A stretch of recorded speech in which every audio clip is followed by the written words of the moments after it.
Good morning, जय महाराष्ट्र. तर आज होता गौरीचा वौसा, त्यासाठी मी मस्तपैकी रेडी झाले आणि गौरीला ओवसून झाल्यानंतर मी किरणलाही वौसा दिला आणि किरणला वौसा दिल्यानंतर मी मम्मी पप्पांकडे सुद्धा गेले होते, कारण का त्यांनाही वौसा द्यायचा होता. आणि मग आमच्याकडे नंदीलाही वौसा द्यायची पद्धत आहे. मग ते झाल्यानंतर आम्ही दादांकडे जायला निघालो, कारण का दादांकडेही गौरी गणपती बसतात. तर दादांकडे पोहोचलो तर दादांकडे 2 गौरी होत्या आणि स्वामींच्या रूपात गणपती बाप्पा बसलेले. गेल्या गेल्या वहिनींनी पाणी सुद्धा दिलं.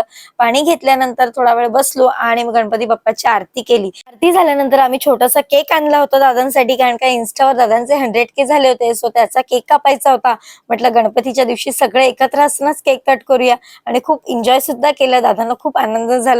दादा वहिनींना सुद्धा मी वौसा दिला आणि त्यांना वौसा देऊन छान असा नमस्कार केला. मग आम्ही तिकडून गेलो मुंबई पोलिसांचा राजा याचे दर्शन घ्यायला, कारण का एवढं भव्य दिव्य डेकोरेशन केलं होतं. आणि आतमध्ये गेल्यावर कृषिकाच्या हाताने गणपती बाप्पाची छोटीशी आरती सुद्धा केली. आणि हा आहे मुंबई पोलिसांचा राजा, अतिशय सुंदर. तुम्हाला कसा वाटला कमेंट मध्ये नक्की सांगा. भेटू उद्याच्या व्हिडिओ मध्ये. चला बाय, गुड नाईट.